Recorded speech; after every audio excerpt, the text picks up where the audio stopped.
어서 가자 바이러스보다 먼저. 그러니 내일보다 먼저 가자. 우리들의 희망을 형제이게 하자. 설령 그것이 내일이라 해도 현재로 저들을 물리치자. 바이러스에게는 마스크가 없다. 어서 가자 바이러스보다 먼저. 바이러스에게는 마스크가 없다. 어서 가자 바이러스보다 먼저.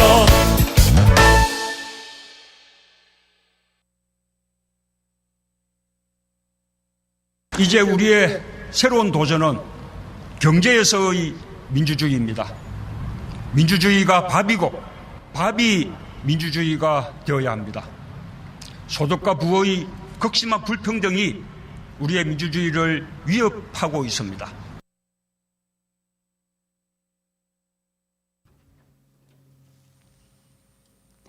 네, 안녕하세요. 경제 민주화를 향하는 사회 혁신 프로젝트 바비 민주주의입니다. 컨셉 없는 방송, 자유로운 방송, 무엇이든 이야기할 수 있는 자갈자갈해서 살짝 주제를 가지고 이야기를 하게 됐습니다. 함께 이야기 나누실 분들 소개해 드릴게요. 공정여행 사회적 기업 트러블러스 맵 대표이신 변형석님 오셨습니다. 네, 안녕하세요. 네. 그리고 성공회대 협동조합 경영학과 박사과정에 계시는 김알씨님 오셨습니다. 안녕하세요. 네, 시민사회단체 연대회의 사무처장으로 계시는 이승우님 함께해 주셨습니다. 안녕하세요. 네, 그리고 저는 철도노조의 김승아입니다. 반갑습니다. 네. 지난 시간에는 사실 사회적 경제나 사회적 기업 뭐 이런 개념에 대해서 이제 좀 약간 두서없이 이야기를 했던 것 같은데, 오늘은 그 와중에도 이제 하나의 주제를 제가 잡았는데, 나의 집은 어디인가로 제가 정했습니다. 사실 오랜 시간 저도 투쟁을 하다 보니까 뭐 집을 마련한다 이런 것에 대한 뭐 생각을 사실 거의 잊고 살았는데요. 하다 보니까 집을 마련한다는 것을 인생의 목표로 삼는 분들 되게 많으시잖아요. 사실 그런 것과는 좀 동떨어진 인생을 살았는데, 좀 다시 한번 관심을 가지는 계기가 돼서 한번 이야기를 꺼내게 됐습니다. 다 여기 계신 분들 어떻게 집 갖고 계시죠? 저만 없는 거죠? 네, 좀 그래도 이렇게 뭔가 이제 경력이 오래되면 이제 뭔가 집 한 채는 있어야지라는 게 사실 사회적으로 좀 당연시 되는 것도 있고 해서요. 저는 한동안 이제 부모님 집에서 살다가 이제 더 이상 부모님한테 신세지면 이거는 정말 민폐다라는 생각이 들어서 이제 자취를 하게 되긴 했지만, 이제 저는 지금은 월세에 살고 있거든요. 근데 어떻게 내 집 마련의 비결 같은 거 한번 여기서 공개를 해주시죠. 집이 누가 있으신 분이 있는 건가요? 저 있습니다. 예. 네. 와, 제일. 네, 집이 어디 있느냐가 이제 문제가 되고 그 뭐 크기라던가 뭐 이런 게 다 뭐 다르니까.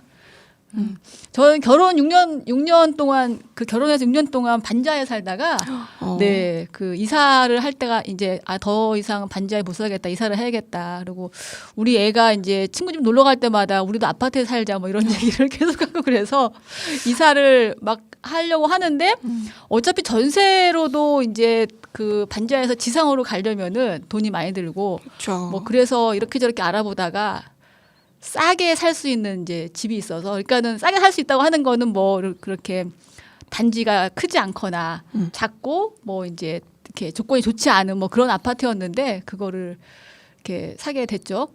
그래서 그러고 이제 그 대출금을 쭉 갚아 오고 있습니다. 근데 그래서 그거를 이제 팔아도 새로 이 지어진 집에 전세도 못 들어가는데, 어쨌든 그래도 뭐 내 집이니까. 그렇죠. 네, 누가 쫓아내지는 않잖아요. 어쨌든 적어도 편하네요. 그래서 네. 그 진짜 집이라는 게 등급이 있더라고요. 네. 네. 네. 영화 뭐 기생충 보면 그렇지만. 네. 그렇죠. 네. 저는 저 스스로는 집에 대한 욕심이나 이런 것도 없고 지금 집도 없고요. 저도 결혼을 안 해서 부모님하고 같이 살아요. 근데 부모님은 이제 여든이 되셨고, 한 10년 전에는 이제 그래도 얹혀 사는 거라고 생각했는데, 이제는 이제 아. 제가 모시고 사는 그런 상황이라고 저 스스로는 생각을 하고 있습니다. 병원도 많이 다니시고 하니까. 근데 부모님들이 집을 사시는 과정을 제가 어렸을 때 쭉 봤어요. 지금 이 집이 82년인가 그때 샀던 아파트예요. 아파트고 이거를 사는 과정에서 뭐 돈이 없으시니까 그때 당시에도 아버지가 대출을 어디서 얼마를 받으시고 친척한테 뭐 얼마를 어떻게 빌렸다가 그걸 갚았니 못 갚았니 이거를 한 20년을 정말 한 것 같아요. 그리고 지금은 이제 그러고 나서 오히려 이제 그 이 집을 담보로 해서 그런 게 있더라고요. 주택연금이라는 제도가 있는데요. 두 분이 돌아가실 때까지 이 집을 담보로 은행에서 네네. 매월 얼마씩을 주는 거예요. 아, 모기지론 같은 예, 건가요? 그렇습니다. 그래서 두 분이 다 돌아가시고 나면은 그때까지 이제 연금으로 쭉 받았던 돈을 제외하고 얘네가 판매해가지고 나머지 수익이 이제 남는 그런 형태인데 그래서 오래 어쨌든 사시면은 그 은행이 손해는 그렇죠. 오래 사시면 은행이 손해죠. 그래서 이런 걸로 해가지고 어쨌든 부모님은 자기 집이라는 느낌을 가지고 현재는 편하게 살고 계시고 저는 이제 두 분 다 돌아가시고 나면은 그 다음에 어떻게 해야 되나 아직 심각하게 고민해 보지는 않아서 집 문제가 그렇게 막 제 머릿속에 많이 있지는 않았었어요. 아직까지는 네. 뭔가 역시 이게 사회적 기업을 하시는 분이라서 그러나 뭔가 사회가 먹여 살려줄 거라는 그런 희망 그렇지 않을까요?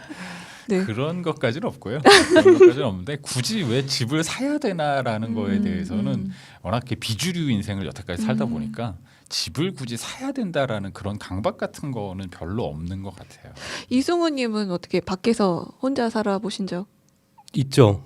저도 이제 계속 부모님하고 같이 살다가 대학 다니면서 이제 서울 쪽으로 자취를 시작해보기도 하고 그랬는데 지금은 마찬가지로 부모님하고 같이 살고 80대이시고 저는 이제 얹혀 살고 모시는 게 아니고 다르네요. 네. 예, 집 글쎄요. 저도 마찬가지예요. 그러니까 이게 이제 뭐 딸린 식구들이 있어야 뭐 조금 더 안락한 데서 뭐 이 내 아들 딸들 뭐 배우자를 좀 잘 이렇게 하고 싶다 이런 욕망도 생기고 이럴 텐데 사실은 그런 조건 중에 제가 갖춰진 게 하나도 없어요.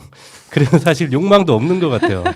근데 이제 한 축으로는 저는 이제 활동가로 살고 있으니까 근데 이제 활동가로 살지 않는 그러니까 그냥 학교 나와서 잘 돈 벌고 사는 이런 친구들도 사실은 서울에서 회사 생활을 가지고 집 산다는 게 사실은 쉽지 않은 일이잖아요. 거의 불가능에 가까운 일이고 또 이제 그 친구들의 하소연을 들으면서 그 친구들보다 형편이 훨씬 안 좋은 저는 그래 난 그냥 단념하는 게 내 장수를 위해서 편하겠다 이런 생각이 좀 들고요. 그 다음에 또 한 가지는 대한민국에서 이제 세계에서 유래를 찾아볼 수 없는 전세제도라는 것도 있잖아요. 근데 왜 사람들이 이렇게 집에 집착하고 살지? 그런 철없는 생각을 늘 하고 삽니다. 근데 전세제도 굉장히 좋은 거거든요. 저는 그렇죠. 그렇다고 생각합니다. 아니 여기 계신 분들이 다들 좀 평안하시네요. 그러니까 자가로 계시고 또 부모님이 계시니까 뭐 모식을 살든 제가 뭐 이렇게 뭐 얹혀 살든 어쨌든 뭔가 든든한 버팀목 가족이라는 게 있으니까 그래도 좀 이제 편안하게 있는 게 아닐까라는 생각이 드는데 보통 분들은 이제 아 이번은 전세 뭐 이사 가구 월세 하면 되면 오르고 하는 것에 대한 그 되게 불안한 걸 느끼는 분들 되게 많으시잖아요. 이제 그렇죠. 그런 분들에게는 또 집값이 하루하루 올라가는 것이 좀 불안하기도 하고. 근데 지금 사실은 코로나 국면에 또 물론 그 전에도 이제 예견이 됐었지만 집값이 떨어진다 뭐 이런 얘기도 하긴 했었지만 아직까지는 그래도 부동산이라는 게 집이라는 게 약간 투자 개념이 더 큰 것 같다라는 생각이 들어요. 이런 와중에서 이제 집을 이제 갓 사회 초년생이라든지 이제 신혼부부라든지 이제 집을 마련해서 새로운 거처를 마련해야 되는 사람들한테는 굉장히 큰 부담이 아니었을까라는 생각이 듭니다. 저도 이제 복직을 하면서 이제 다시 갓 사회 초년생이 된 것 같은 그런 느낌이거든요. 그러다 보니까 다시 한 10년 남들보다는 약간 10년 후퇴된 시점에서 다시 시작하는 느낌이었어요. 그러다가 이제 사회적 경제에 대해서 잠깐 제가 관심을 갖게 된 계기를 만난 게 바로 제 지인분께서 지인이라고 말씀드리긴 좀 그렇고 KTX 해고 승무 문제 해결을 위한 대책위원회라는 게 있는데 거기에 계신 분이 위스테이라는 거에 대해서 소개를 해주셨어요. 네. 위스테이가 이제 사회 혁신 기업 더함에서 추진하는 그런 민간 임대 공공에서 추진하는 협동조합형 공공지원 민간 임대주택이라는 걸 알게 됐습니다. 그러면서 이제 뭔가 다른 방법의 주거 형태를 또 이렇게 만들 수가 있구나라는 생각을 했어요. 그래서 오늘 잠깐 먼저 제가 소개를 드리겠습니다. 그러면은 위스테이라는 사회혁신 기업이라는 그 말 너무 좋지 않아요? 보통 네네. 저번에 그런 얘기죠. 사회적 기업에 대한 그 단어 자체가 주는 좀 약간 안 좋은 느낌도 있었다라고 하셨는데, 이쪽에서는 이제 사회혁신 기업이라는 단어를 쓰더라고요. 되게 약간 정말 뭔가 사회를 선도하는 듯한 그런 느낌이 드는데, 이게 협동조합형 공공지원 민간 임대주택인데요. 보통 그 정부에서 이제 보증을 해주면서 이제 건설을 하게 되고, 민간 시세보다 한 80% 정도의 선에서 이렇게 장기 전세 개념이라고 볼 수도 있을 거예요. 저렴하게 월세도 저렴하게, 아니면 전세를 선택하면 전세도 저렴하게 이제 살 수 있는 건데요. 지금 별내와 지축의 두 개 지금 아파트가 지금 지어지고, 별내 쪽은 이제 올해 6월에 입주한다고 하고요. 지축 같은 경우는 앞으로 2년 뒤에 입주를 하게 되는데요. 이게 조금 다른 사람들과 다른 게, 협동조합을 만들어서 입주민이 협동조합을 만들어서 이 아파트를 소유하는 개념이더라고요. 그래서 모든 운영도 아파트 입주민들이 다 같이 결정하고, 입주하기 전에도 마을을 어떻게 꾸밀 것인지, 커뮤니티 센터를 어떻게 이용할 것인지도 서로 공유해서 이야기를 통해서 정하고, 그래서 이런 것들 자체가 굉장히 새로운 시도였어요. 그래서 보니까 그 커뮤니티 센터를 통해서 공동 육아, 공유 부엌, 이런 것들 사실 마을 단위에서 진행하는 게 많은데, 그거를 아파트 안에 자체가 하나의 마을이 돼서 이런 모든 사회적 그런 기업들이나 협동조합 형태가 다양하게 사실 들어올 수 있는 형태더라고요. 그래서 물론 이제 분양가나 이렇게 월세가 싼 것도 싼 거지만, 이런 마을 아파트 안에서 저는 공동체가 마련된다는 거가 굉장히 큰 매력이었거든요. 그래서 사실 친구한테도 야, 여기 가자, 같이 가자. 그래서 여기 가면 애를 키워준대. 이거 가지고 많이 꼬셨는데, 정말 그런 공동체가 마을 사람들이 같이 좀 어우러질 수 있는 그런 장이 마련된다는 게 굉장히 큰 매력이었습니다. 네. 근데 애가 없으시잖아요. 없죠. 없는데 어쨌든 그 친구를 끌어오기 위해서 그 친구 같이 이제 투쟁한 친구를 끌어왔는데, 사실 걔는 시큰둥하더라고요. 근데 제가 그 브로셔 같은 거 파일을 보내줬었어요. 근데 그거를 자기 남편한테 먼저 보내줬나 봐요. 그랬더니 그래, 그냥 남편한테 얘기는 해볼게. 그러고서는 한참 있다가 말도 없고, 자기는 뭐 그냥 지금 사는 데가 좋아라고 그냥 얘기하고 있었는데, 어느 날 갑자기 남편이 혹시 승아 언니 옆에 살고 싶어? 그러더니 이미 그 집 여기 위스테이 당첨돼서 계약금 다 마련해 놓고서는 계약만 딱 하면 되게끔 해놓은 다음에 바로 전에 한번 물어봤다고 하더라고요. 그래서 너무너무 가고 싶어 하는 걸 딱 눈에 보이니까 어떻게 말릴 수 없어서, 어쨌든 지금 저도 그렇고 그 친구도 그렇고 이 위스테이 들어가게 됐습니다. 그래서 축하드려요. 축하합니다. 감사합니다. 그래서 제가 잠깐 기사 보니까 6.6대 1인가 그랬다고. 네. 그 경쟁률을 뚫고, 그래서 그 제가 말씀드린 그분이 이제 KTX 문제 해결을 위한 대책위원회에 계셨다고 그랬잖아요. 그러니까 그분께서 저는 취업도 시켜주시고, 또 살집까지 마련해 주신, 정말 저한테는 정말 은혜로운 분이십니다. 그러니까 저는 그런 생각이 들었었는데요. 아마 여기 계신 분들도 한 번쯤은 보셨을 것 같아요. 드라마 이렇게 응답하라 시리즈 있잖아요. 1997도 있고 1994도 있고 1988도 있고. 네. 뭐를 제일 재밌게 보셨나요? 저는 그 골목 있는 그죠? 쌍문동 골목 1988. 나오는, 네. 전 그거 저- 좋아하는데. 88인가요? 네, 그게 뭔지 잘 1988. 모르겠어요. 저는 다 안 봤어요. 그래요? 영화 중간까지만 보다가 이게 너무 제가 살던 그때의 얘기들이라 다 보고 싶지 않으셨어요? 힘들더라고요. 보고 있는 게.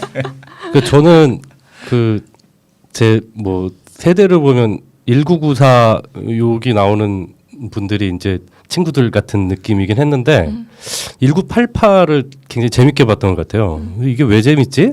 그랬는데 이 드라마는 좀 따뜻하다.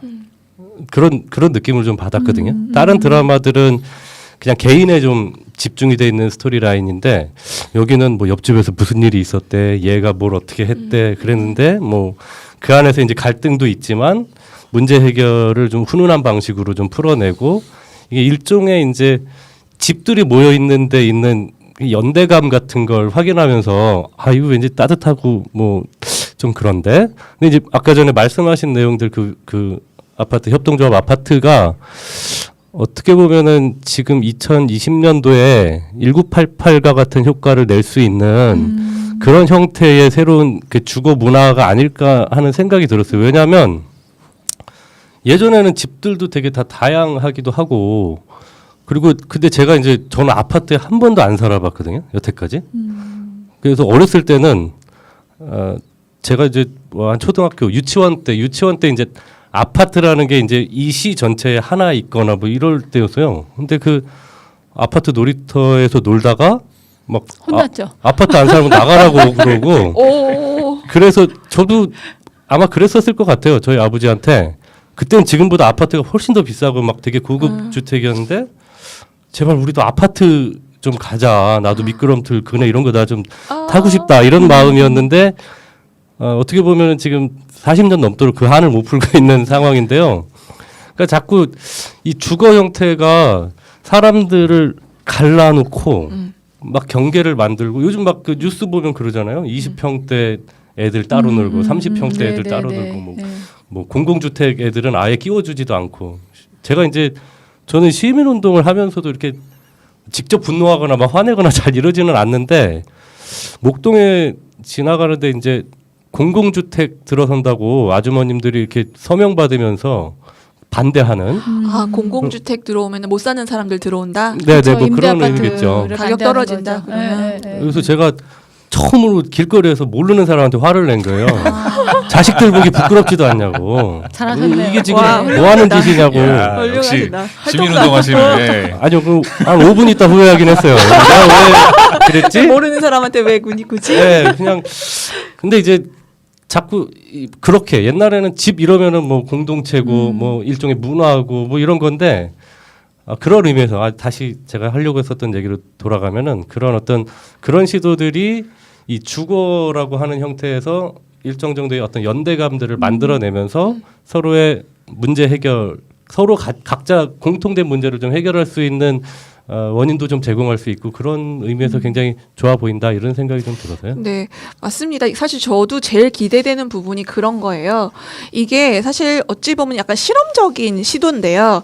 이게 시초가 이런 협동조합형 공공지원 민간 임대주택이라는 게 시행되기 된 것이 사실 박근혜 정권 때 시작됐던 뉴스테이 정책의 발전적인 방향으로 변화는 된 거라고 들었어요. 그래서 박근혜 정책 때는 그냥 민간 회사에다가 그냥 대기업 건설 회사에다가 정부가 임대 그 모든 보증해주고 뭐 세제 혜택 주고 토지 같은 모든 혜택을 줬는데 이게 뭐 8년간 나름 저리에 뭐 임대는 할 수 있으나 8년 이후에 이게 일반 분양이 되면서 그 막대한 이익을 건설사만 배부리게 되는 형태를 보고서는 이제 이렇게 되면 안 되겠다라고 해서 새로운 시도가 지금 들어서 된 건가 이제 협동조합형 공공지원 민간 임대주택 위스테 이건데요.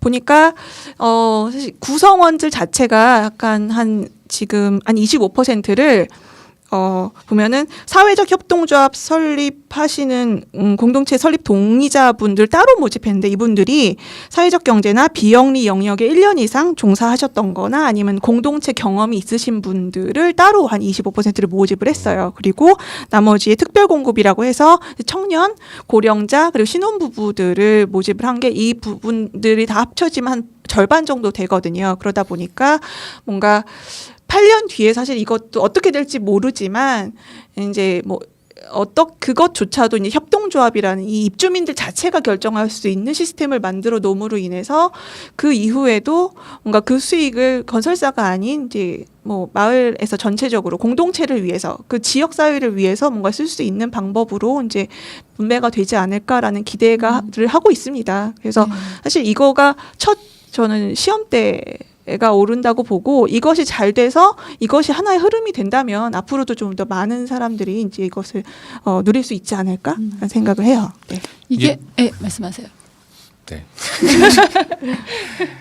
공부 많이 하셨네요. 많이 하셨네. 보면은 이게 저는 뭐라고 생각하냐면 사실은 그냥 쉽게 정서적으로 이걸 표현하면 마을을 재구성해내는 일인 것 같아요. 우리가 전통적인 의미에서 말하는 마을이라는 커뮤니티, 외국에서는 그렇게 부르던 이 단위가 있었는데 이게 다 해체돼 버렸고 도시에서는 그렇죠. 거의 그 존재를 이제 찾기 어렵고 보기 어려운 곳이 됐고 이게 뭐 집 사이의 경제적 격차 문제들도 있지만 이 안에 소통이 단절되어 있는 것들이 굉장히 많은 사회 문제들을 만들어내고 있었는데 그럼 사람들이 정말 그렇게 혼자 살고 싶어서 그랬냐? 그게 아니고 이 공간의 설계 과정에서 커뮤니티가 어떻게 구성되어야 되는지의 맥락이 전혀 없이 다 설계와 기획이 돼 있었던 거죠. 그러다 보니까 사람들이 이렇게 살고 있었던 건데 안에는 그런 게 정말 있었던 것 같아요. 예를 들어 내 아이가 잠깐 한 시간만 어디 가서 놀면 좋겠는데 그걸 돈을 내지 않으면 맡길 데가 없는 거예요. 이게 그 예전의 마을이라는 걸 떠올려 보면 마을이라는 건 그냥 옆집에 잠깐 맡겨놓거나 친구랑 놀게 해놓거나 뭐 등등등등 여러 가지 방법 할머니 할아버지 옆집에 할머니 할아버지 등등의 사람들이 아이를 다 같이 키우는 그 맥락 안에 있었던 건데 이게 다 해체되고 나니 이게 다 개인한테 짐으로 와 있었던 거죠. 이런 부담들을 다 공동으로 해결할 수 있어라는 거 그리고 옆에 있는 사람들과도 친밀하게 지내면서 내가 가지고 있는 걸 주기도 하지만 그 사람이 가지고 있는 걸 내가 받을 수 있다는 그런 가능성 이게 되게 매력적인 요소로 다가왔던 것 같아요. 근데 이게 문제는 뭐냐면 마을이란 건 사실 기획되는 게 아니고 자연 발생적으로 만들어지는 거잖아요. 제가 굉장히 중요하고 재밌는 실험이라고 얘기하는 거는 이 실험은 거꾸로 그래서 구성할 때부터 어떤 사람들을 모을 건지 어떤 사람들이 들어서 어떤 역할을 할 건지 그 이 커뮤니티는 어떤 형태로 조직될 건지에 대한 구상까지를 다 설계하고 시작한 사업이었었어요. 그런 것 같아요. 단순히 진짜. 주택 사업인 것이 아니라 사실 이 안에서 주민들이 시민들이 스스로의 경제 활동들을 생활 안에 접목시키는 여러 과정을 다 수행해내는 사실 되게 유토피아적인 그림을 가지고 시작을 한 사업이라고 저는 보고요. 네. 이게 꼭 저도 성공하기를 되게 바라고 지금까지는 잘 굴러가는 것 같아요. 그리고 여기서 가장 결정적인 차이가 말씀하셨던 이거 누가 소유하느냐의 문제의 근본을 바꿔버린 겁니다. 근데 물론 이제 이거가 정리돼야 되는 한 8년 후쯤의 시점에는 조합원들 사이에서 아마 여러 의견들이 분분할 수 있다고 생각합니다. 근데 다만 그 취지나 원칙은 누구도 개인이 모든 것을 소유하는 형태, 한 기업이 소유하는 형태는 지향하자라는 공통적인 가이드라인들이 있기 때문에 이들이 공동으로 이 재산권을 구성해내면서도 스스로의 재산권을 침해받지 않는 현명한 방식들을 만들어낼 거다. 그리고 거기까지가 되면 이건 그냥 뭐 설계를 누가 했고 시공을 누가 했느냐의 주체의 문제를 넘어서 한국 사회의 공동체 문제, 주택 문제를 전환시키는 되게 중요한 전환점이 될 거다. 저는 좀 그렇게 봅니다. 네, 저도 되게 그 부분에 기대를 하고 있고 사실 모든 게 사람이 만드는 거잖아요. 근데 그런 사람을 어쨌든 입주자들 자체가 어쨌든 이런 뭔가 사회활동을 하시는 분들을 우선 기본 베이스를 깔아놓고 이제 이분들 중심으로 뭔가 탄탄하게 이제 구성되고 있기 때문에 그래도 희망적으로 사람들이 정말 8년 뒤에 야, 내 거 가지겠어 그러면서 이렇게 너무 이기적으로 행동하시는 분들은 적지 않을까라는 희망을 가지고 있습니다. 그리고 진짜 이게 마을을 구성한다고 말씀을 하셨잖아요. 그런 것처럼 이게 저는 지금 소형 원룸형 아파트에 살긴 살아요. 그렇긴 하는데 이제 엘리베이터를 타면 인사하는 사람이 아무도 없어요. 사실 지금 벌써 거기에 산 지도 3년이 넘었음에도 불구하고 아는 사람이 아무도 없어요. 그나마 그냥 인사하시는 건 경비 아저씨 하나 정도? 좀 그런 거 보면서 좀 그 모르는 동네에 사실 부모님과 떨어져 있기 위해서 좀 멀리 왔거든요. 그런데 아는 사람이 아무도 없다 보니까 이제 퇴근하고 집에 들어가면은 뭐 나름 뭐 맥주 한 잔이라도 하고 싶을 때 불러낼 사람이 아무도 없단 말이죠. 근데 뭔가 아파트 안에 누구랑라도 하나 있으면 좋겠다라는 생각을 했는데 아직도 그런 그 아무도 친구를 만나질 못했어요. 그런 것이 근데 여기 들어가면은 사실 보니까 이 입주하기 전부터 여기 그 커뮤니티 센터가 이제 명동에 있는데 그쪽에서 모여서 우리가 어떻게 구성할 것이며 뭐 그 안에서 어떤 뭐 이제 설계부터까지 다 이제 같이 공유해서 한다고 하더라고요. 그러면은 그 안에서 만나서 이미 내가 누구랑 같이 동네 주민으로 살게 될지 입주하기 전부터 알게 되는 거잖아요. 그러면 내 친구랑 같이 살게 되고 정말 마을 주민들이 다 같이 이제 아는 사이 정말 친하게 되지 않을까. 그리고 정말 지금 한 500가구 정도 사는데 그 매일매일 어디선가 파티가 열리겠구나 하는 희망? 어디선가는 술을 먹고 있겠군. 뭐 하는 이런 기대감 갖고 있습니다. 만들어지면 안 되겠네요. 저는 이거를 그 정부의 주택 정책적인 측면에서 조금 이렇게 그 얘기하고 싶은데요. 그러니까는 이게 아까 말씀하신 것처럼 이제 박근혜 정부의 그 뉴스테이 정책 그때 시작이 된 거고 아마 이 사업 시작도 그때 됐을 거라고 생각이 알고 있는데 그 정책이 지금은 이제 이름이 바뀐 거예요. 네. 문재인 정부 들어서서 공공지원 민간 임대주택 이렇게. 네네. 그래서 그 기본적인 사업의 성격은 사실은 크게 다르지 않은데 이제 문재인 정부 들어서는 공공성을 좀 더 강화하겠다라고 얘기했지만 되게 비판이 많거든요. 그런 부분에 있어서. 근데 이제 이게 뭐냐면은 정부에서 이 건설 자금의 96%인가를 융자를 해줘요. 맞아요. 지원을 해주는 거예요. 그래서 건설사가 그거를 건물을 짓는데 토지라든가 세금 굉장히 혜택이 많거든요. 그러니까 8년간 조금 싸게 임대를 해주는데 이후에 8년이 지나면 건설사가 그거를 분양 권한이 건설사에 있는 거예요. 그러니까 자기 돈은 거의 들이지 않고 그 아파트를 지어서 나중에 그거의 수익이 다 건설사로 돌아가는 거잖아요. 분양가에 제한이 없고 또 임차인한테 반드시 의무적으로 분양을 해야 될 것도 아니거든요. 그래서 이제 그 국회에서 어떤 국회의원이 발표한 자료를 보면은 정부가 4조를 투자를 했는데 거기에서 이 건설사들이 갖고 가는 수익이 2조 3천억인가 된다고 그래요. 네. 그러니까 그 한 건설사당 그 수익률이 높은 데는 10%까지, 예, 뭐 200억에서 400억까지 된다고 하거든요. 그러니까는 결국은 이제 정부가 공공 자원을 투자를 했는데 그거의 혜택을 갖고 간 거는 국민이 아니고 시민이 아니고 건설사가 갖고 간 거라고 하는 거죠. 그러니까 주택 정책이 어쩌면은 잘못된 뿌리가 사람들이 이제 다 내 집 하게 된 그 근거가 여기 이런 것에 있지 않은가. 뭐 이제 다른 정책을 제가 잘 몰라서 그렇긴 하지만 이런 것들을 볼 때 그렇지 않은가 이렇게 싶은데 근데 여기서 이제 그 일반 건설사가 아니라 사회혁신기업이라고 하는 기업이 등장을 하고 이 사회혁신기업이 또 기업 개인이 아니고 이거를 협동조합으로 운영하겠다라고 하는 생각을 가지면서 그 수익이 입주자들한테 돌아갈 수 있는 계기가 된 게 아닌가.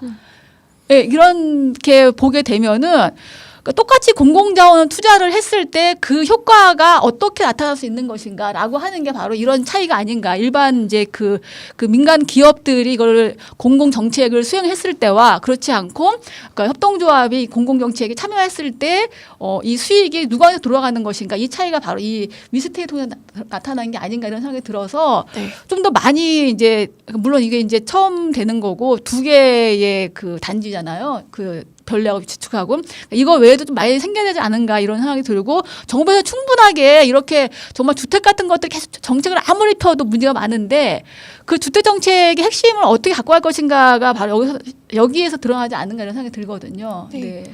사실 저희 부모님도 그거 걱정을 많이 하셨어요. 이게 장기 임대가 최대한 8년이에요. 그 2년마다 재계약을 하는데 최대 올릴 수 있는 퍼센테이지가 5% 이상 못 올리게끔 이제 되어 있는데 8년 뒤에는 이게 뭐 분양을 하든지 어떻게 될지는 아직은 사실 확정된 게 없지만 다만 이제 협동조합을 믿고 이제 잘 뭔가 해결책이 나오지 않을까라는 기대는 하고 있는데 네, 그 전에 이제 뉴스테이 관련해서 8년 동안 사셨던 분들이 그 높은 분양가를 이기지 못하고 결국은 쫓겨나야 네, 네. 되는 그쵸. 예, 이런 현상이 발견했잖아요. 네, 그런 것들에 대한 대안으로서 뭔가 정말 저도 이 실험이 성공했으면 좋겠습니다.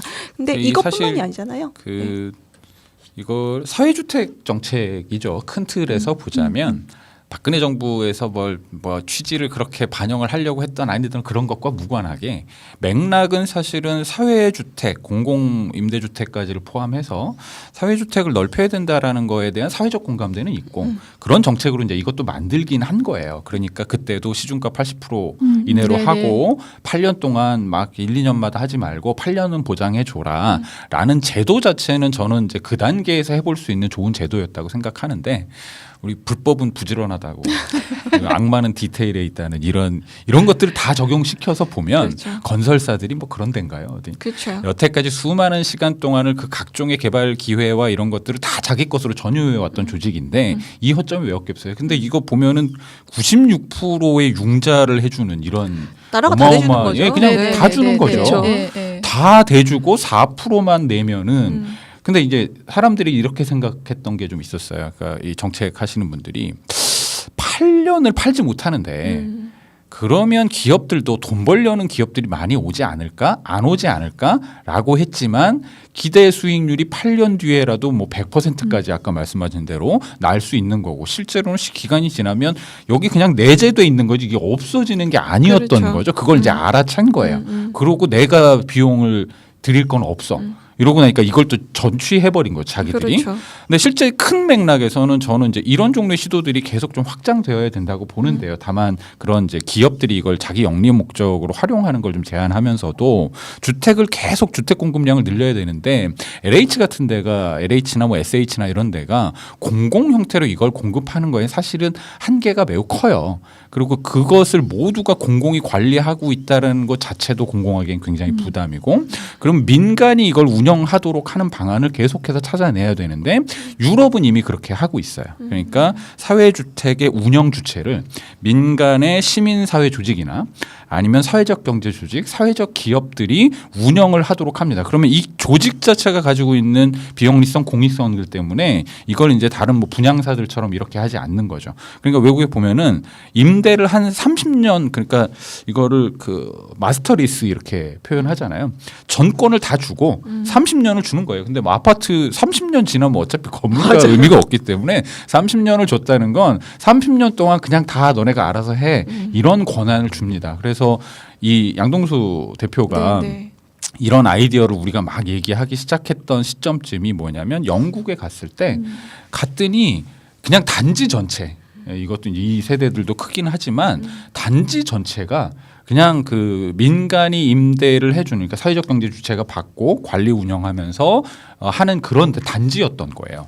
그리고 막 가면 어떤 케이스도 있었냐면 공장 이제 죽은 공장이죠. 문 닫은 공장을 민간한테 싼 값에 커뮤니티에다 넘깁니다. 그러면 이거를 리모델링 해가지고 작은 기업들부터 시작해 사회적 경제 조직들이나 들어와서 여기서 다 월세를 내고 해요. 그 공공에서는 여기를 굉장히 싼 값에 주고 이 수익을 가지고 그럼 이 조직은 뭘 하냐면 이게 다 비영리 조직이 우산 조직으로 있는데요. 다른 기업들을 지원하거나요. 지역의 다른 커뮤니티 센터 같은 걸 만들어내거나 이거를 다시 수익 모델로 만들어가지고 창업 지원 사업 같은 걸 하거나 하는 종류의 일들로 다 활용하는 거예요. 세세하게 다 돌아오네요. 사회주택에서 남는 수익도 마찬가지로 그렇게 리턴이 됩니다. 그러니까 전체적으로 임대를 받은 사람들도 싼 값에 들어가서 오랜 기간들을 보장을 받지만 거기서 생기는 수익도 다시 그 커뮤니티로 환원이 되는 구조인 거예요. 삶의 질 자체가 사실은 누군가 내 돈을 빼먹는 구조와는 완전히 다르게 다른 삶의 질들을 이분들은 이제 경험하게 되는 그런 경험을 했더라고요. 그걸 보고 와서 우리도 뭔가 자산에 대한 고민들을 심각하게 해보자. 그쵸. 이 2014년, 15년 이쯤이었던 것 같아요. 저 중요한 게 그거 같아요. 저도 사실은 그 위스테이와 관련한 이 사업에 대한 설명을 저한테 해주시고 뭐 그래서 이 되게 좋다 그냥 막연하게 했는데 들어오시지. 그러니까 이제 여기에서 차이가 나는 거예요. 집에 대한 욕망이 있는 자와 없는 자. 집에 대한 욕망이 없어서 그래 이런 거 되게 좋네. 근데 이제 그러면서 주변의 지인들한테 이제 좀 얘기를 해봤어요. 근데 이제 가장 많이 듣는 얘기가 8년 뒤에 뭐가 어떻게 될 줄 알고 맞아요. 이런 얘기거든요. 사실은 그래서 이 지속 가능성에 대한 신뢰를 좀 빨리 확보하는 게 제일 좋겠다. 근데 이게 뭐 확보하려고 한다고 해서 되는 문제는 아닌 것 같고 그 문제가 조금 좀 해결이 되면은 아까 전에 말씀드렸었던 이제 이런 문제들 혹은 요걸 좀 잘 이 방송 들으시는 분들도 한번 잘 고민해 보셨으면 좋겠네요. 근데 저는 이게- 여전히 욕망이 없습니다. 이게 지금 일반 뉴스테이 같은 경우에는 이제 건물을 짓고 임대를 하게 되면 일단 이게 지분의 이제 일부는 이 리츠라고 해서 이제 국가에서 지원했으니까 거기서 갖고 있는데 나머지 일부는 건설사가 갖고 있는 거거든요. 근데 이제 이 뉴스테이 같은 경우에는 사회적 협동조합을 만들어서 지금 현재 이 투자사 그 사회혁신기업 더함이 갖고 있던 지분 전체를 사회협동조합이 양도하는 거예요. 그게 20%거든요. 그 20%하고 리츠가 갖고 있던 지분 10%를 갖고 오면은 30%의 지분이 이 사회협동조합에 있는 거예요. 그래서 여기서 이 사회협동조합이 20%는 보통 주고 10%는 우선 주라고 그러더라고요. 그리고 이 나머지 70%는 우선 준 거예요. 그러니까 나중에 이 사람들 그러니까 이 입주자들이 임차를 하고 있는 거지만은 실제로는 공동으로 이 집을 일부를 소유하고 있는 거예요. 거기에 대한 지분을 30%를 갖고서는 임차를 하고 있는 나머지 거죠. 70%도 우선 주면 의결권이 없잖아요. 보통 그렇죠. 우선 주. 그러니까 사실은 의결권은 이쪽이 다 가지고 그런 있는 거죠. 예, 그래서 셈인 8년 것인데. 뒤에 이 집을 분양을 어떻게 할 것인지, 분양가를 결정을 어떻게 할 것인지라던가 이런 것들을 결정을 할 수 있는 권한이 이 협동조합에 있는 거죠. 그래서 협동조합이 다양한 이제 커뮤니티를 활동을 하는 것도 굉장히 중요하지만은 실제로 이제 다른 이 뉴스테이하고 다른 차이점이 바로 이후에 8년 뒤에 이거를 우리가 개별로 분양을 받을 것인지 아니면은 이거의 어떤 공공성을 강화하기 위해서 협동조합이 집단으로 이거를 분양을 받아서 계속 우리는 임차하는 식으로 할 건지 이런 것도 결정할 수 있는 게 되는 거죠. 그러면은 사실은 정말로 우리나라에서 이렇게 집에 대한 특히나 임대에 대한 뭐 이런 것들의 인식을 확 바꿀 수 있는 그런 계기가 되지 않을까 저는 그런 생각이 들어서 굉장히 네. 기대가 되는. 그렇죠. 네. 이게 정말 투자 개념이 아니라 사는 것이다. 그렇죠. 예, 바로 투자가 아니라 그런 사는 걸 바꾸는 거죠. 인식을 그러니까 심어주는 것 같아요. 제가 드리고 싶었었던 말씀이 사실 그런 건데 물론 이제 이게 다 사회적 경제 전문가 분들이셔서 저는 이제 뭐 어떤 부분은 좀 어렵기도 하고 제가 이제 뭘 얘기하시는 건 없는데 저는 이걸 보면서 집이 원래 집으로서의 기능을 회복하는 운동이 되겠구나라는 생각은 좀 들었어요. 왜 그러냐면 집 그러면은 이제 먼저 떠올리는 게 이제 쉼, 안식. 그다음에 우리 단어 중에서 뭐 집자 들어가는 거 많잖아요. 그리고 그런 단어들이 주는 포근함 같은 게 있죠. 뭐 집밥. 또 이제 약간 뭐 비판적으로 집구석 뭐 이런 얘기도 하긴 하지만 이게 이제 일종의 문화 그리고 가장 작은 단위의 공동체였는데 이게 어느 순간 부동산 투기 뭐 네, 이렇게 네. 되더라고요. 그리고 이제 이거는 그런 현상에 대한 비판적인 단어 선택이었었다라고 생각을 하는데 이게 요즘 넘어와서는 또 투자라는 개념으로 바뀌어요. 그래서 저는 과연 집이라는 본래의 기능으로 봤을 때 투자라고 하는 단어를 여기에 붙이는 게 맞을까라는 근본적인 문제의식은 좀 있는데 이제 이게 이제 이걸 좀 넘어서서 그 안에서 공동체를 복원하고 이제 쉼과 안식 뭐 이런 쪽으로 가는 어떤 사회적 연대의 한 축을 형성하는 그 성공 모델이 될 수 있겠구나라는 생각을 해서 그럼 이거는 원래 집을 집대로 환원하는 거네 뭐 이런 좀 엉뚱한가요? 하여튼 뭐 이런 생각을 좀 해봤어요. 네. 예. 이게 뭔가 다양한 시도가 이루어지고 있는 것 같아요. 사실은 뭐 이런 공동주택이 이런 형식뿐만 아니라도 뭐 쉐어하우스나 공동으로 뭐 집을 사람들 의기투합하는 사람들 모여서 집을 같이 짓고 정부의 투자를 받아서 집을 짓고 그 주거 형태에서 같이 사는 뭐 이런 형태도 있고요. 하우징 쿱 뭐 이런 것도 있고요. 그런 걸 보면은 뭔가 이제는 더구나 1인 가구도 굉장히 많고 부부만 같이 살아야 된다 이런 개념에 대해서도 좀 벗어나고 정말 자기 친구들 가족 뭐 마음이 맞는 따뜻한 사람들끼리 모여서 살고 싶다라는 욕망들이 여기저기서 이제 뭔가 이런 사업들로 나타나고 있다라는 생각이 들어요. 보니까 제가 얘기 들은 분은 이제 그런 자본을 모아서 정부의 지원을 조금 받아서 이제 싼 가격의 토지를 이제 구입을 해서 거기다가 집을 올려서 이제 쉐어하우스처럼 이제 같이 살고 계시는데 근데 그분 말씀으로는 나중에 지금 살고 계시는데 정말 집에 이제 들어갈 때마다 이제 장애물이 많다고 얘기해 주시는데 거실에 항상 모여가지고 항상 어디선가는 술 먹고 계시고 막 이야기꽃을 펼치고 있기 때문에 방에 들어가기까지 참 멀다 뭐 이런 말씀을 하시는데 그런 것들이 우리가 잊고 살았던 것이 아닌가라는 생각이 들어요. 저는 그런 것 같아요. 그건 이제 뭐 거기 사시는 분들의 일종의 문화고 그게 이제 그렇게 만들어졌다면 감수해야죠. 근데 제가 드리고 싶은 말씀은 그런 거예요. 저 그 몇 해 전이었던 것 같은데요. 그 고시원에서 화재가 났잖아요. 문제는 뭐냐면 이게 집이 본래 개념의 집이 아니다 보니까 여기서 이윤을 창출해야 되고 그러려고 하다 보면 재료라든가 아니면 안전 문제라든가 이런 것들이 소홀해질 수밖에 없는 그 고시원은 굉장히 취약하거든요. 저도 그 어렸을 때 이제 그 대학 다닐 때 고시원에도 많이 살아보고 이랬는데 옆에서 뭐 하는지 다 들려요. 그리고 화재가 나면 정말 대응을 어떻게 할 수가 없어요. 혹시 고시원 안 살아보셨죠? 네. 이게 복도에서 문이 이렇게 딱 열려버리면 그러니까 이렇게 겹쳐지는 거예요. 계속 문이. 그러니까 화재가 나면 대피하기도 어려운 거예요. 근데 최소한 우리가 이제 바비 민주주의, 사회적 경제 그리고 이 공익의 가치 뭐 이런 것들을 고민하니까 굳이 그 연결을 좀 해보자면 주거 공간이 주거 공간으로서 가지고 있는 공익적 가치와 반드시 지켜야 할 것들이 무엇인가라고 했을 때 사람이 사람답게 살 수 있는 그런 가장 최소한의 공간이 좀 만들어져야 된다고 생각을 해요. 이게 영리에만 맡겨가지고는 그런 사고 계속 날 것 같다는 생각도 들어서 뭐 물론 아파트를 고시원처럼 짓지는 않겠지만 고시원도 일종의 이제 주거 형태잖아요. 네네. 굉장히 가슴 아팠죠. 사실은 고시원에 살고 있는 사람들 중에서 대부분은 굉장히 좀 꿈을 품고 그다음에 고시원에서 나가는 것 자체가 꿈인 사람들이 되게 많았을 텐데 이분들이 화재로 목숨을 잃었다는 게 너무 참담하고 안타까웠는데요. 이제 그런 주거 형태들도 좀 없어지고 차라리 이런 형식의 어떤 사회적 가치와 주거 문제를 함께 해결할 수 있는 뭐 이런 게 많이 생겼으면 좋겠다는 생각이 듭니다.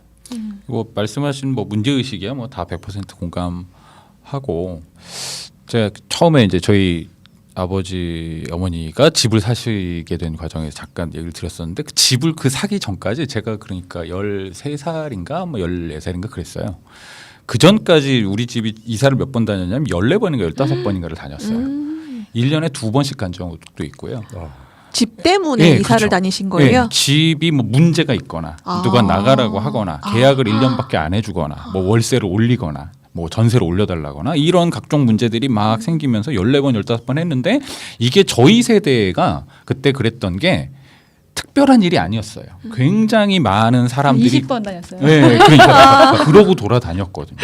그러다 보니까 그게 전세건 뭐건 소유건 간에 이거를 극복하면 하지 않으면 내 삶이 너무 힘들다라는 게 굉장히 간절하게 있었고 이게 집에 대한 소유욕을 굉장히 강하게 부추겼던 것 같아요. 그러니까 그 당시에는 주택 공급량 자체가 워낙 적었으니까 그렇게 됐던 맥락도 충분히 이해가 되는데 말씀하신 대로 이게 변질되어가는 시점들은 이게 생활하는 공간으로서의 집, 안정된 공간으로서의 집의 의미를 넘어서 돈벌이 수단이 돼버린 상황은 굉장히 엽기적인 상황까지 좀 간 거라고 봐요. 그래서 근데 이제 그렇다고 이제 저야 뭐 집을 뭐 별 살 뭐 자시고 뭐 할 생각이 별로 없지만 그러면 이렇게 살면 이 문제가 해결되느냐? 아니잖아요. 사실은 소유의 문제, 누가 무엇을 어떻게 소유할 것이냐의 문제. 저들이 소유하는 건 문제가 있어. 개별 기업들이 이 모든 자원을 쥐고서 우리에게 폭리로 이걸 제공하는 방식의 그런 방식의 거래가 일어나도록 만들어내는 시스템의 문제가 있으나 그럼 그 다음이 뭐지? 그러니까 사회적 경제가 좀 접근하려고 하는 방식은 그건 것 같아요. 거기에 어떤 솔루션이 나와줘야 되거든요. 그게 아니면 뭔데? 그럼 어떻게 하라고? 집을 사지 마라? 내가 안 사면 쟤네는 돈 버는데 나는 똑같은 돈을 가지고 나는 돈을 못 버는데 벌지 마? 여기에 대한 어떤 답을 줘야 되거든요. 그리고 이건 굉장히 복잡한 문제로 갑니다.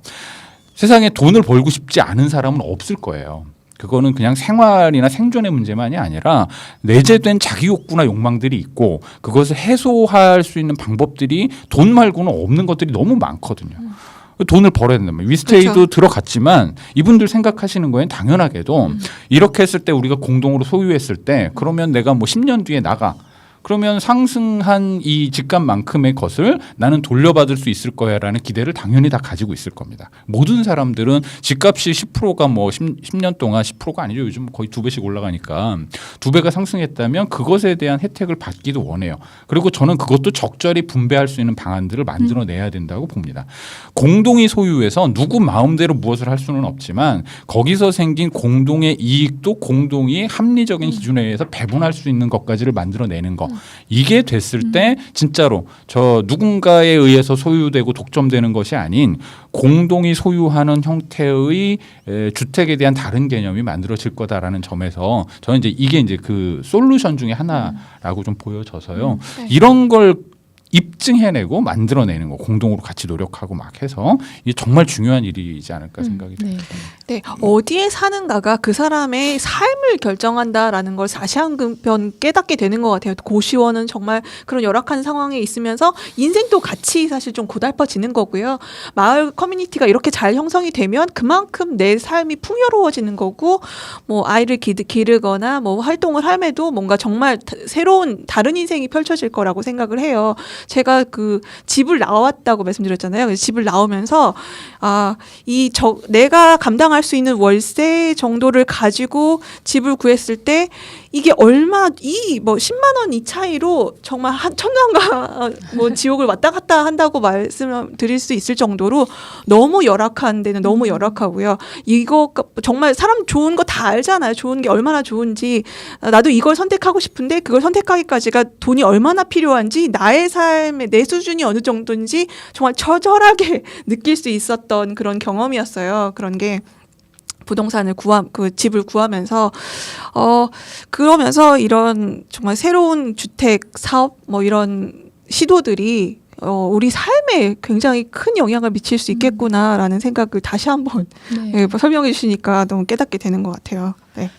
사실 이렇게 대단지 500세대 뭐 이렇게 말고도 우리나라에 어쨌든 주택 협동조합 굉장히 다양하게 있어요. 그래서 아까 함께 하우징쿡 뭐 네네. 말씀하시고 뭐 이런 것처럼 그래서 어떤 경우에는 그 집을 지어서 개별 소유를 하는 경우도 있더라고요. 협동조합으로 해서 이제 어쨌든 건축 단가를 낮추고 이렇게 해서 같이 공동으로 지었는데 소유는 개별로 분양을 하고 대신에 이렇게 공동 공유 공간 이런 것들은 이제 공동으로 소유해서 같이 관리하고 뭐 집 전체 관리는 공동으로 하고 뭐 이런 식의 모델도 있고 아니면은 청년들이 이제 아까 말씀하신 것처럼 뭐 그렇게 고시원 같은 이런 열악한 주거 환경을 개선하기 위해서 협동조합을 만들어 갖고 이제 공공 주택을 이제 뭐 정부라든가 지방 정부의 지원을 받아서 이제 그런 것들을 저렴하게 임대하고 서로 관리하고 공유하는 내지는 이제 민간 주택을 자기네가 이렇게 그 구입을 해서 운영한다던가 뭐 이런 식의 굉장히 그러니까는 각각의 처지에 맞는 뭐 그런 다양한 형태의 그러니까 집을 그러니까는 집에서 잘 지내고자 하는 이런 것들을 모아서 협동조합으로 이제 운영하는 사례도 굉장히 많이 있어서 네 혹시 이번에 지축 분양 못 받으신 분들은 다른 시도로 말고도 사실 어떨까? 이번에 이제 지축이 다 이제 어느 정도 순조롭게 가면서 앞으로도 그런 비슷한 사업이 또 계속 이어진다고 얘기를 들었어요. 그래서 네. 더함 홈페이지 들어가시거나 가서 오늘 이쪽 완전 뭐 하나 더함 홍보 방송. 그러네요. 저 너무 좋아서 이런 얘기들이 좀 많이 알게 돼서 사람들이 많이 본인이 함께 이제 들어가게 살았으면 됐다. 그래서 그런 거 아닌가요? 네, 입주민들 너무 반갑습니다. 아니 저는 그러니까 약간 그런 것도 있는 것 같습니다. 그러니까 이런 방식의 어떤 주거 문제를 해결하기 위한 협동조합도 되게 많이 있고 그런데 이제 아직은 좀 초창기 단계이기 때문에 그리고 이 주거와 관련한 고민에 있어서 세대별로 문화도 좀 다른 것 같다는 네, 생각이 그렇죠. 드는 거예요. 네. 그러니까 예를 들면은 저는 이제 활동가니까 이제 활동가들의 그 쉐어하우스를 위해서 뭔가를 만들어놨다고 뭐 이렇게 좀 몇 번 이렇게 본 적이 있는데 이걸 이제 요즘 20대 30대 활동가들한테 그러니까 저는 이제 그래서 여기에 들어갈 사람들을 이렇게 좀 잘 모아보자 뭐 이런 역할을 좀 그 부여받은 거예요. 근데 이 친구들한테 꺼내 놓으니까 여기 어떻게 삽니까? 이렇게 되는 거죠.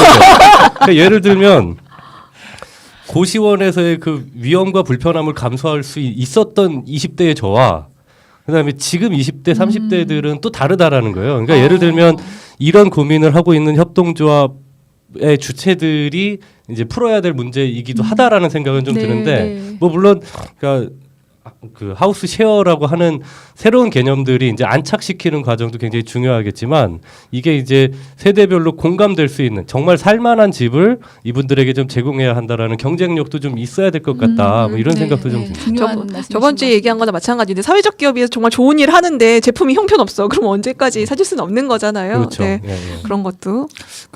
이제 우주라는 이제 네. 소셜 알아요. 벤처가 있는데요. 우주가 이제 그런 개념으로 네, 시작한 저도 거기 한번 들어가 볼까 청년들인데 생각을 청년들 했었어요. 나이가 안 되실 아, 거예요. 왜 진짜 네. 이제 진짜 젊은 친구들 한 20대 정도 폭격인데. 친구들이 주로 이제 이용을 하는데 여기에 이제 컨셉추얼하게 만들어요. 이거를 공간마다 여기는 어떤 주제 그래서 들어가는 입주자도 어떤 거에 관심이 있는 사람들이 들어가서 그러면 이제 아무래도 관심사가 비슷하면 얘기를 하거나 이게 쉐어하우스니까 사실 부딪힘이 많잖아요. 그렇죠. 만남이 많고 그런 것에 그 친밀도를 높이기 위한 이제 그런 전략을 쓰더라고요. 근데 여기는 월세가 싸지는 않아요. 맞아요. 네. 저도 알아봤어요. 비싸더라고요. 싸지는 않고 다만 굉장히 안정된 주거 공간에서 개인 공간 플러스 공용 공간들 전체까지를 놓고 보면 굉장히 삶의 질은 높아지는 구성을 좀 해낸 거죠. 그러니까 이런 형태의 모델들도 좀 있는 것 같고.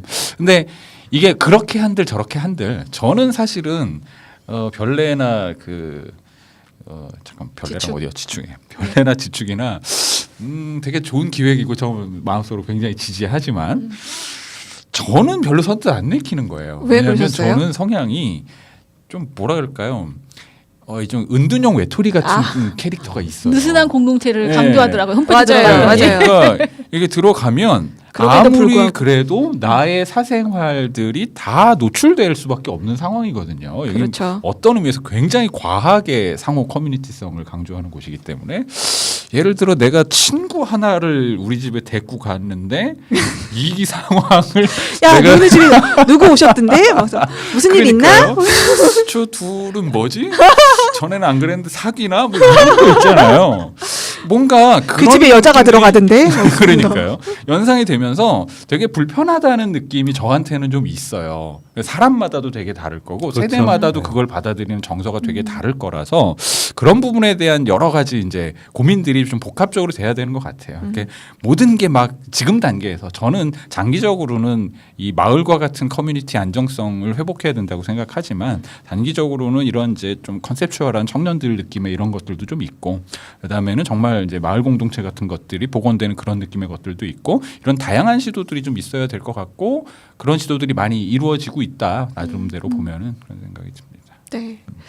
사실 오늘 확실히 선생님 출신이시라 그런지 변영석 대표님의 말씀은 정리가 확실히 확 되는 것 같아요. 네. 네. 김하시님은 약간 좀 행동파이신 것 아, 같고요. 제가요? 네.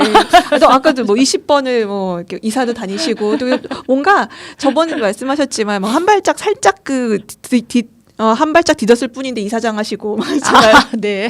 그런 것처럼 뭔가 활동력이 넘치시는 것 같고 그러니까 이승우님은 뭔가 사회적으로 활동가시기 때문에 뭔가 많은 것을 보고 느끼면서도 약간은 좀 아직은 그래도 희망을 잃지 않고 모든 걸 지켜봐 주시는 그런 느낌입니다. 사실 오늘 나의 살 집은 어디에 이거라고 주제를 하면서 어떤 식으로 이야기가 흘러갈까 사실 저도 잘 몰랐어요. 근데 뭔가 이런저런 시도가 있고 되게 긍정적인 현상이다라는 다들 반응이셨던 것 같아요. 이 사회혁신기업 더함 대표님 인터뷰 기사들을 봤었는데 이쪽에서 그런 말씀하셨더라고요.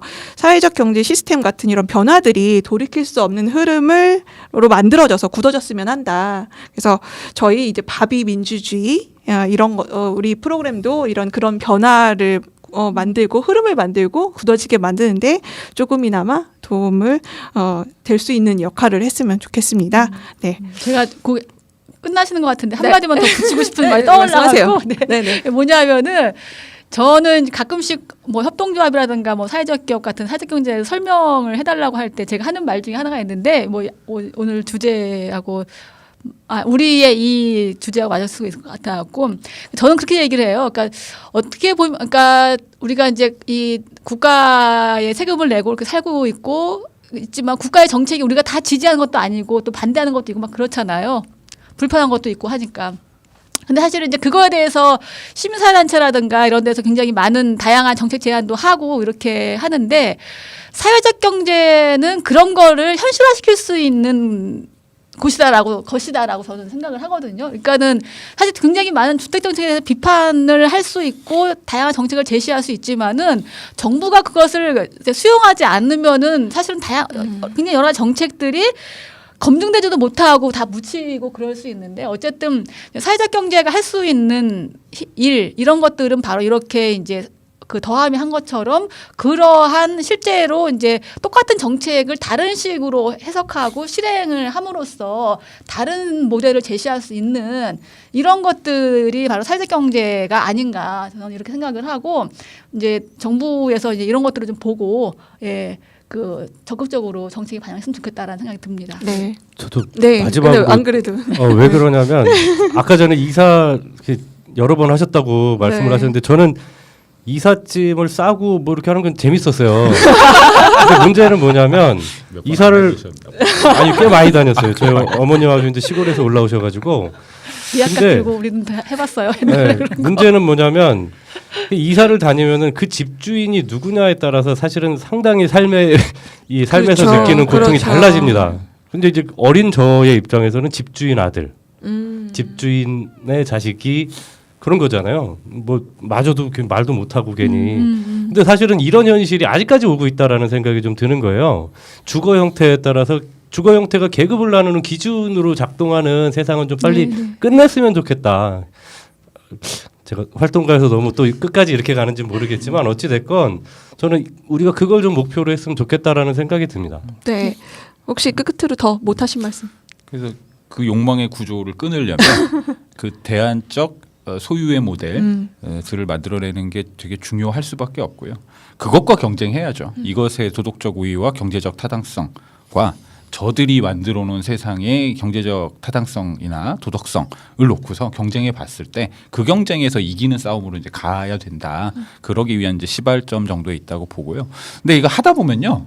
저도 이제 요즘에는 이제 이런 자산 기반, 자산 베이스의 뭔가를 만들어내지 않으면 경제 주체로서 활동하기가 대단히 어렵다는 걸 계속 깨달아요.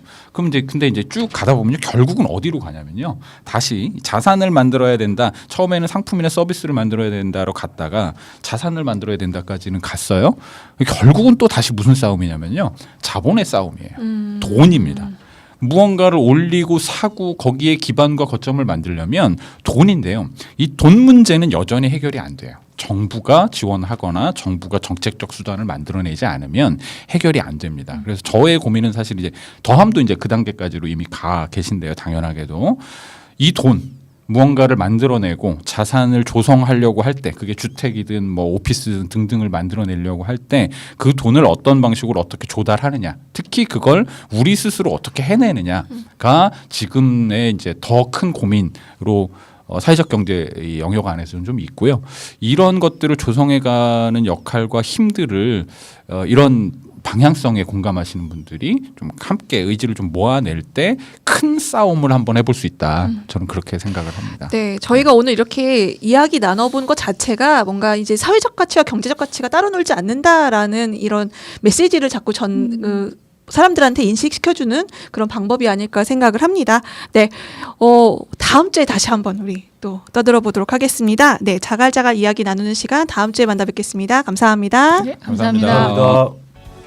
현재로 저들을 물리치자. 바이러스에게는 마스크가 없다. 어서 가자 바이러스보다 먼저. 그러니 내일보다 먼저 가자.